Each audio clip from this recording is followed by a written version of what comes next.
Au début du XXe siècle, les frères Wright font décoller le premier avion. De nos jours, les avions ont évolué pour accueillir de plus en plus de personnes.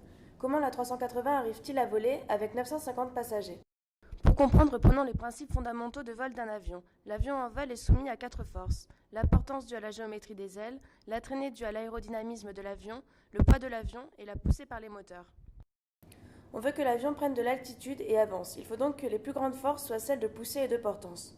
Nous allons nous intéresser plus particulièrement au couple de forces poids-portance. Pour augmenter la force de portance, il faudrait que les ailes de l'avion soient extrêmement larges. Lorsqu'on augmente la taille des ailes, on augmente aussi leur masse. Les ailes seraient alors trop lourdes et se briseraient sous leur propre poids. La solution serait donc de diminuer la masse de l'avion. Pour cela, il faut trouver un matériau léger avec de bonnes caractéristiques mécaniques. Un matériau léger, c'est un matériau qui a une faible densité. Lorsqu'on parle de densité, on se réfère toujours à la densité de l'eau qui est égale à 1. L'aluminium est un matériau habituellement utilisé dans les avions. Sa densité est égale à 2,7 fois celle de l'eau. L'aluminium est donc plus lourd que l'eau.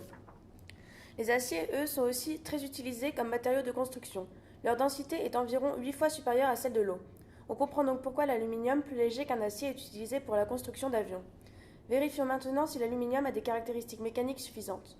Comparons la résistance au choc de l'aluminium à celle du bois qui était le matériau de l'avion des frères Wright. Lorsqu'on donne un coup de poing dans un cylindre de bois, cela suffit à le casser, alors qu'il faudrait 4 coups de poing pour casser le même cylindre d'aluminium. L'aluminium a donc une bonne résistance mécanique. De plus, la mise en forme de l'aluminium est relativement facile, ce qui permet de lui donner des formes très variées pour construire toutes les pièces de l'avion. Le problème, c'est que si on construit l'A380 dans sa globalité en aluminium, il serait trop lourd pour voler. Les ingénieurs ont dû réfléchir à un moyen d'avoir un matériau encore plus léger que l'aluminium, avec d'aussi bonnes propriétés mécaniques. Ils ont donc pensé mettre au milieu de l'aluminium un matériau très léger, de la fibre de verre dans une résine époxy. L'incorporation de 2 couches de ce matériau entre 3 couches d'aluminium s'appelle glaire 3,5. Il a une densité d'1,8 fois celle de l'eau.